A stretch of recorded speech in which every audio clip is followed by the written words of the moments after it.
ന്യായാധിപന്മാർ 3-ാം അധ്യായം.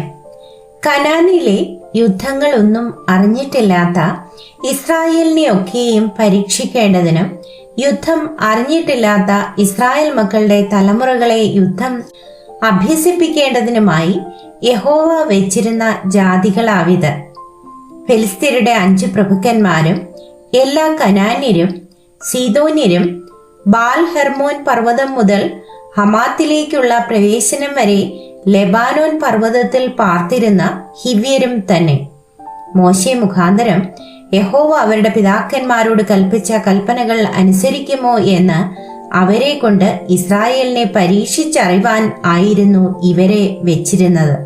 കനാന്യർ, ഹിത്യർ, അമോര്യർ, പെരിസ്യർ, ഹിവ്യർ, യെബൂസ്യർ എന്നിവരുടെ ഇടയിൽ ഇസ്രായേൽ മക്കൾ പാർത്തു. അവരുടെ പുത്രിമാരെ തങ്ങൾക്ക് ഭാര്യമാരായിട്ട് എടുക്കുകയും തങ്ങളുടെ പുത്രിമാരെ അവരുടെ പുത്രന്മാർക്ക് കൊടുക്കുകയും അവരുടെ ദേവന്മാരെ സേവിക്കുകയും ചെയ്തു.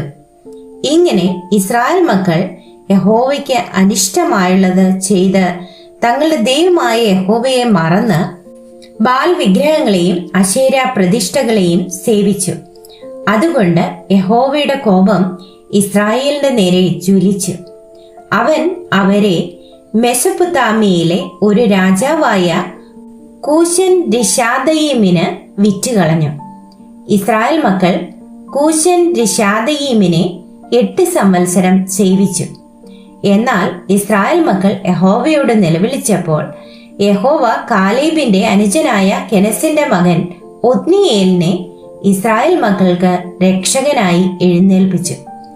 അവൻ അവരെ രക്ഷിച്ചു. അവന്റെ മേൽ യഹോവയുടെ ആത്മാവ് വന്നു. അവൻ ഇസ്രായേലിന് ന്യായാധിപനായി യുദ്ധത്തിന് പുറപ്പെട്ടാറെ യഹോവ മെസൊപ്പൊത്താമിയയിലെ രാജാവായ കൂശൻ രിശാദയീമിനെ അവന്റെ കയ്യിൽ ഏൽപ്പിച്ചു. അവൻ കൂശൻ രിശാദയീമിനെ ജയിച്ചു. ദേശത്തിന് 40 സംവത്സരം സ്വസ്ഥതയുണ്ടായി.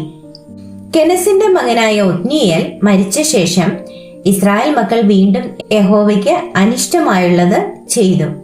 അവർ യഹോവയ്ക്ക് അനിഷ്ടമായുള്ളത് ചെയ്യുക കൊണ്ട് യഹോവ മോവാബ് രാജാവായ എഗ്ലോനെ ഇസ്രായേലിന് വിരോധമായി ബലപ്പെടുത്തി. അവൻ അമ്മോന്യരെയും അമാലേക്യരെയും കൂട്ടിക്കൊണ്ടുവന്ന് ഇസ്രായേലിനെ തോൽപ്പിച്ചു. അവർ ഈന്ത പട്ടണവും കൈവശമാക്കി. അങ്ങനെ ഇസ്രായേൽ മക്കൾ മോവാബ് രാജാവായ എഗ്ലോനെ 18 സംവത്സരം സേവിച്ചു. ഇസ്രായേൽ മക്കൾ യഹോവയോട് നിലവിളിച്ചപ്പോൾ യഹോവ അവർക്ക് ബെന്യാമീന്യനായ ഗേരയുടെ മകനായി ഇടം കയ്യനായ ഏഹൂദിനെ രക്ഷകനായി എഴുന്നേൽപ്പിച്ചു. അവന്റെ കൈവശം ഇസ്രായേൽ മക്കൾ മോവാബ് രാജാവായ എഗ്ലോന് കാഴ്ച കൊടുത്തയച്ചു. എന്നാൽ ഏഹൂദ് 20 തലയും 1 മുഴം നീളവും ഉള്ള ഒരു ചുരിക ഉണ്ടാക്കി.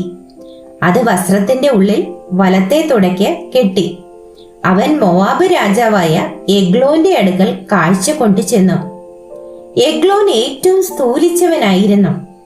കാഴ്ച വെച്ചു കഴിഞ്ഞ ശേഷം കാഴ്ച ചുമന്നുകൊണ്ടുവന്നവരെ അവൻ അയച്ചു കളഞ്ഞു. എന്നാൽ അവൻ ഗിൽഗാലിനരികെയുള്ള വിഗ്രഹങ്ങളുടെ അടുക്കൽ നിന്ന് മടങ്ങിച്ചെന്നു. രാജാവേ, എനിക്കൊരു സ്വകാര്യമുണ്ട് എന്ന് പറഞ്ഞു. ക്ഷമിക്ക എന്ന് അവൻ പറഞ്ഞു. ഉടനെ അടുക്കൽ നിന്നിരുന്ന എല്ലാവരും അവനെ വിട്ട് പുറത്തുപോയി. ഏഹൂദ് അടുത്തു ചെന്നു. എന്നാൽ അവൻ തന്റെ ഗ്രീഷ്മഗൃഹത്തിൽ തനിച്ച് ഇരിക്കുകയായിരുന്നു. എനിക്ക് ദൈവത്തിന്റെ അരുളപ്പാട് അറിയിപ്പാൻ ഉണ്ടെന്ന് ഏഹൂദ് പറഞ്ഞു. ഉടനെ അവൻ ആസനത്തിൽ നിന്ന് എഴുന്നേറ്റു. എന്നാറെ ഏഹൂദ് ഇടം കൈ നീട്ടി വലത്തെ തുടയിൽ നിന്ന് ചുരിക ഊരി അവന്റെ വയറ്റിൽ കുത്തിക്കടത്തി. അലകോടുകൂടെ പിടിയും അകത്തു ചെന്നു. അവന്റെ വയറ്റിൽ നിന്ന് ചുരിക അവൻ വലിച്ചെടുക്കായികയാൽ മേധസ് അലകിന്മേൽ പൊതിഞ്ഞടഞ്ഞു. അത് പൃഷ്ഠഭാഗത്ത് പുറപ്പെട്ടു. പിന്നെ ഏഹൂദ് പൂമുഖത്ത് ഇറങ്ങി പുറകെ മാളികയുടെ വാതിൽ അടച്ചുപൂട്ടി. അവൻ പുറത്തിറങ്ങിപ്പോയ ശേഷം എഗ്ലോന്റെ ഭൃത്യന്മാർ വന്നു. അവർ നോക്കി മാളികയുടെ വാതിൽ പൂട്ടിയിരിക്കുന്നത് കണ്ടപ്പോൾ അവൻ ഗ്രീഷ്മഗൃഹത്തിൽ വിസർജനത്തിന് ഇരിക്കുകയായിരിക്കും എന്ന് അവർ പറഞ്ഞു. അവർ കാത്തിരുന്ന് വിഷമിച്ചു. അവൻ മുറിയുടെ വാതിൽ തുറക്കായ്ക കൊണ്ട് അവർ താക്കോലെടുത്ത് തുറന്നു. തമ്പുരാൻ നിലത്ത് മരിച്ചു കിടക്കുന്നത് കണ്ടു. എന്നാൽ അവർ കാത്തിരുന്നതിനിടയിൽ യഹൂദ ഓടിപ്പോയി വിഗ്രഹങ്ങളെ കടന്ന് സേയിരയിൽ ചെന്ന് ചേർന്നു. അവിടെ എത്തിയ ശേഷം അവൻ എഫ്രൈം പർവ്വതത്തിൽ കാഹളമൂതി. ഇസ്രായേൽ മക്കൾ അവനോടുകൂടെ പർവ്വതത്തിൽ നിന്ന് ഇറങ്ങി അവൻ അവർക്ക് നായകനായി. അവൻ അവരോട്, എന്റെ പിന്നാലെ വരുവിൻ, ശത്രുക്കളായ മോവാബ്യരെ യഹോവ നിങ്ങളുടെ കയ്യിൽ ഏൽപ്പിച്ചിരിക്കുന്നു എന്ന് പറഞ്ഞു. അവർ അവന്റെ പിന്നാലെ ഇറങ്ങിച്ചെന്ന് മോവാബിന് നേരെയുള്ള യോർദാന്റെ കടവുകൾ പിടിച്ചു. ആരെയും കടപ്പാൻ സമ്മതിച്ചതുമില്ല. അവർ ആ സമയം മോവാബ്യരിൽ ഏകദേശം 10,000 പേരെ വെട്ടിക്കളഞ്ഞു. അവർ എല്ലാവരും ബലവാന്മാരും യുദ്ധവീരന്മാരും ആയിരുന്നു. ഒരുത്തനും ചാടിപ്പോയില്ല. അങ്ങനെ ആ കാലത്ത് മോവാബ് ഇസ്രായേലിന് കീഴടങ്ങി. ദേശത്തിന് 80 സംവത്സരം സ്വസ്ഥതയുണ്ടാകുകയും ചെയ്തു. അവന്റെ ശേഷം അനാത്തിന്റെ മകനായ ശങ്കർ എഴുന്നേറ്റു. അവൻ ഒരു മുടിങ്കോൽ കൊണ്ട് ഫെലിസ്ത്യരിൽ 600 പേരെ കൊന്നു. അവനും ഇസ്രായേലിനെ രക്ഷിച്ചു.